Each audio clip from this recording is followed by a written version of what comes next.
Daily മീഡിയയിലേക്ക് സ്വാഗതം. സമീപകാലത്ത് ഇന്ത്യൻ സിനിമയിൽ ഏറ്റവും കൂടുതൽ ഹൈപ്പിൽ ഇറങ്ങിയ സിനിമയാണ് പുഷ്പ 2 ദി റൂൾ. ഈ ഹൈപ്പിനനുസരിച്ച് ആദ്യ ദിന കളക്ഷൻ ഡിസംബർ 5 റിലീസായ ചിത്രം നേടിയെന്നാണ് വിവരം.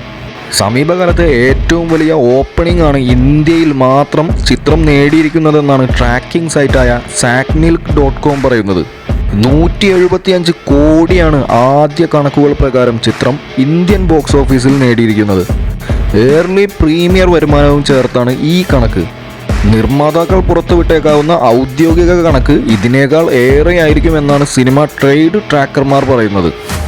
ഇന്ത്യൻ സിനിമാ ചരിത്രത്തിലെ തന്നെ ഏറ്റവും മികച്ച ഓപ്പണിംഗ് ഡേ കളക്ഷൻ എന്ന റെക്കോർഡാണ് ഇതോടെ പുഷ്പ നേടാൻ പോകുന്നത്. 5 ഭാഷകളിലാണ് സുകുമാർ സംവിധാനം ചെയ്ത് അല്ലു അർജുൻ പ്രധാന വേഷത്തിലെത്തിയ പുഷ്പ 2 ഇറങ്ങിയത്. ഇതിൽ തെലുങ്കിലാണ് കൂടുതൽ കളക്ഷൻ, 95.1 കോടി. നോർത്ത് ഇന്ത്യയിൽ പുഷ്പ വൻ സാന്നിധ്യമായി എന്നതിന് തെളിവാണ് ഹിന്ദി പതിപ്പിൻ്റെ ആദ്യ ദിനത്തെ കളക്ഷൻ.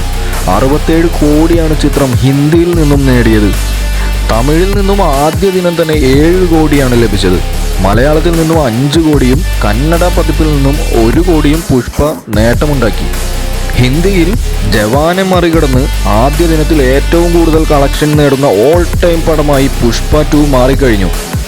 സാക്നിൽക്ക് കണക്ക് പ്രകാരം ജവാൻ ആദ്യ ദിനത്തിൽ 65.5 കോടിയാണ് നേടിയത്. പുഷ്പ 2 അത് തിരുത്തി 67 കോടിയാണ് നേടിയിരിക്കുന്നത്. റിലീസ് ദിവസത്തിൽ തെലുങ്ക് പതിപ്പ് പുഷ്പ 2വിൻ്റെ തിയേറ്റർ ഓക്യുപ്പൻസി 82.66%. ഹിന്ദി പതിപ്പിൻ്റെ നെറ്റ് ഷോ ഓക്യുപ്പൻസി 84.75%. സുകുമാർ സംവിധാനം ചെയ്ത പുഷ്പ ദി റൈസ് ആദ്യ ഭാഗം 2 ദേശീയ ചലച്ചിത്ര പുരസ്കാരങ്ങളും 7 സംസ്ഥാന ചലച്ചിത്ര പുരസ്കാരങ്ങളും നേടിയിരുന്നു. പുഷ്പ ദി റൂൾ ഇതിൻ്റെ തുടർച്ചയായി എത്തിയപ്പോൾ തിയേറ്റർ അടക്കി വാഴുന്ന ഓപ്പണിംഗ് ആണ് ചിത്രം നേടിയിരിക്കുന്നത്.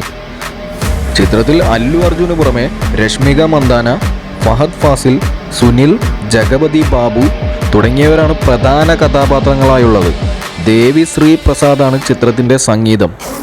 എന്തായാലും പുഷ്പ 2വിൻ്റെ വരവ് സിനിമാ ലോകത്ത് വലിയൊരു ഓളം തന്നെ സൃഷ്ടിച്ചിട്ടുണ്ട്. ഇനിയും ഇതുപോലുള്ള കൗതുകകരമായ അപ്ഡേറ്റ്സിനായി ചാനൽ സബ്സ്ക്രൈബ് ചെയ്ത് സപ്പോർട്ട് ചെയ്യുക. അടുത്ത വീഡിയോയിൽ കാണാം. Thank you.